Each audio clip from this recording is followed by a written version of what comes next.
TEW 2016, the branding solution, and we are here on the Go Home show before WrestleMania for Monday Night Raw, and we've got champion versus champion as the main event. But before that, we've got a few pre-show matches. They're not going to be special, and just to clarify, I have actually done my draft now.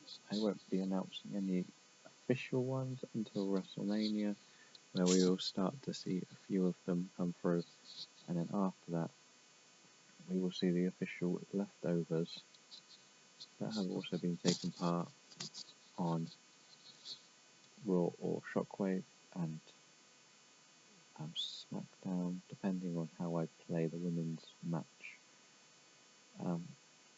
We have split it quite nicely with NXT call-ups as well, which again won't get revealed until most of them are going to get revealed on the shows after WrestleMania rather than actually at WrestleMania. But we gave System X a victory. We then give Dolph Ziggler a win over Cody Hall. I'm just trying to give a lot of people who haven't quite got matches that I think have title matches one-off matches, basically. Keep them happy. We have the New Day defeat Barry Griffiths and Ryback. Ryback's on a pay-per-appearance deal now, so he will probably be falling off the card a lot more. But they are a good team, so there could be a last-minute change to this and call Ryback, and I'll give him a solo name, and have like a powerhouse tag team there. So yeah, interesting. Luke Harper defeated Benton Blackwell. I feel that's a good. I want to keep pushing Harper as a singles competitor. Hashtag DIY pick up a win. We'll probably revert back to their real names soon as well. The Miz picked up a win. I always feel like the Miz should be higher up my card. I just need to work on him a bit more. And then Kurt Axel, Jinder Mahal, and Heath Slater picked up a win. Yes, it's not the greatest of matches, but still, I just wanted them to get a few wins going into their match that will be coming up. And I hope to end with a great match, and I think this is a good pre-show match. Samoa Joe defeated Jay Lethal. I got Joe in a big match for WrestleMania, teaming up with Triple H against The Undertaker and Finn Balor. So I feel this just needs to give him that final little push to get to the next level. Keep him happy, and hopefully I can start potentially looking at him in title pictures. We start with the confrontation between Triple H and The Undertaker, where it will be the end of their war at WrestleMania.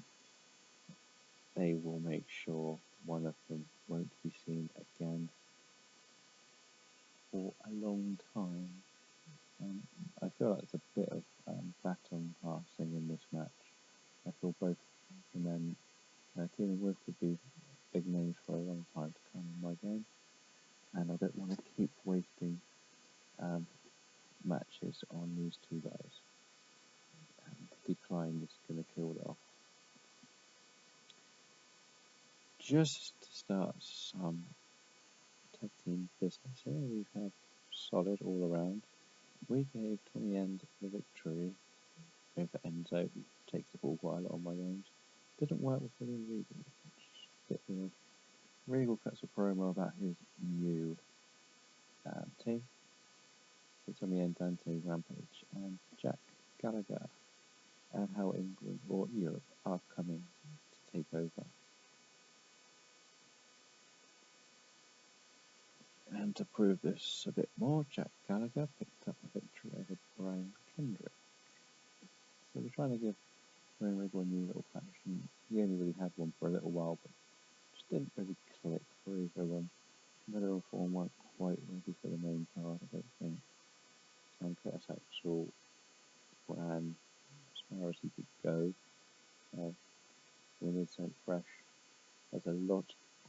talent I could use. So that's what we're going to do. And we have the highlight reel of Chris Jericho, injured and leaving very soon, interviewing the Intercontinental Champion Sami Zayn about all his opponents. I used Dolph as the main one because he's the highest rated popularity, so hopefully it will keep the ratings high, which it did. And then to show that he was the real deal, he beat one of the challengers, Baron Corbin, with a hell of a kick. It's a nice little 78 rated match. I'm really happy with that.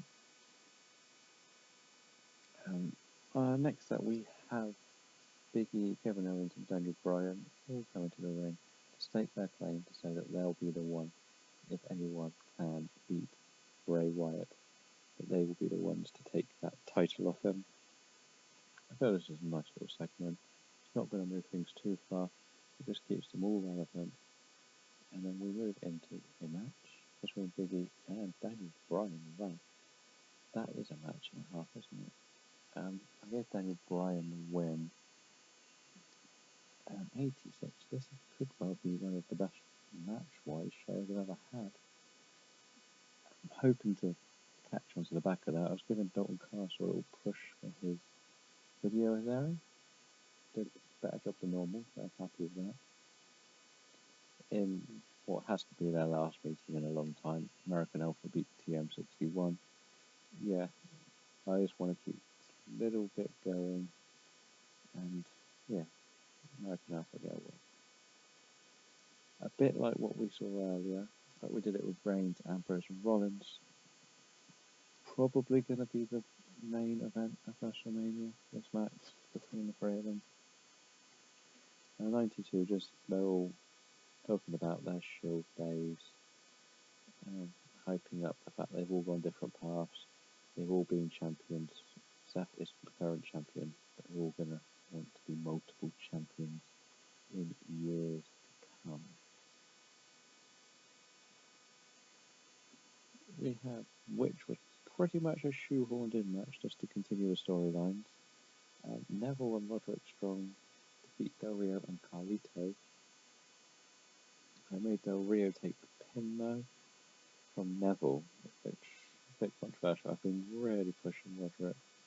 I really think that post-Mania he's going to really get a chance for that Intercontinental. And yeah, I think that's good. Keeps Neville looking great as well. And a bit of interviewing segment again, because we're really just bigging up leading into Mania at the moment, aren't we? Kofi, Miz and Bad News all state their claim in the Intercontinental title. We've seen Sammy, Dolph mentioned, and Baron Corbin, but the other three members of the six-man match.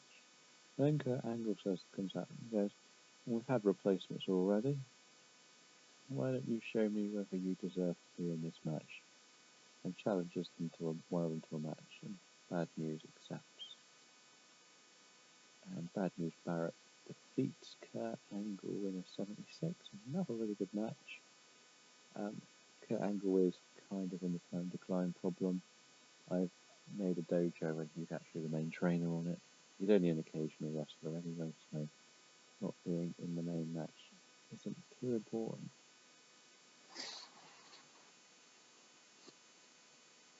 Well, this is a good video package. This is looking at Rollins and Bray Wyatt's runs over the last year. So since WrestleMania. Obviously, if you go back to April, there was an editing had to be done to make Seth Rollins fit earlier. But we look at Seth Rollins' battles with Roman Reigns, Daniel Bryan, and everybody leading up to this, and Bray Wyatt's battles with Triple H, coming right round to when he finally won Money in the Bank, having to defend that Money in the Bank chance, and then cashing in, and how both of these two are walking into WrestleMania champions. And in the main event, which goes to the no contest, yes, it has to do that. Everybody just interferes and it turns into a big mess. We've still got an 87, which is brilliant. And they teased it a potential match in the future between these two. Move all the storylines along, and we end with Seth, Kevin, Dean, Biggie, and Samoa Joe leaving Bray, Roman, and Daniel Bryan laying. You have to remember, Daniel Bryan did pick up a win earlier in the show. So yeah, everybody looked good in that segment. I would imagine Samoa Joe might be the weak link. But this has a chance of being my best ever show.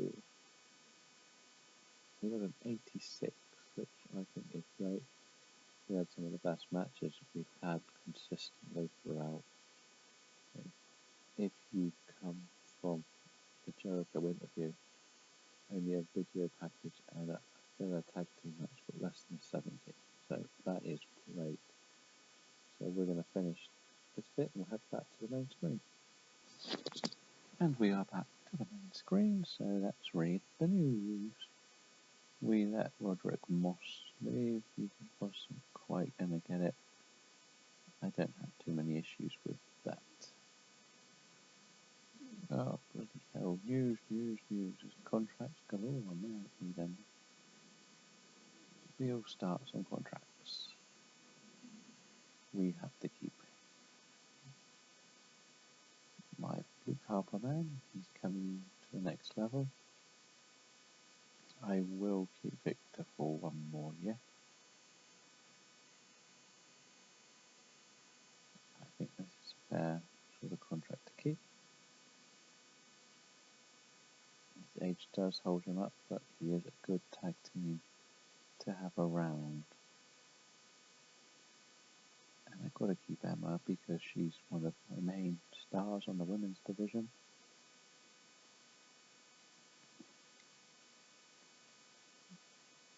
And still young enough to improve. Lots of developmental. Matt Jackson wants some more. A lot of moaning. Who is Dasha Gonzalez? It's just a non-wrestler, so that's not a problem. Non-wrestlers aren't too important to the main roster. We've only got Matt Jackson to look at, but we won't be doing that quite yet. We have our contract yet. We won't be going into storylines yet because we've done a few changes. Who is hot? Chad Gable's on there. That's good to see. Got nothing happening for him, but he's on there. So nothing too fancy on there. So that's going to end this show. We're going to come back and do SmackDown next. And we are really starting to get ready for this WrestleMania now. So come back and see how well we do with WrestleMania. And thank you for watching.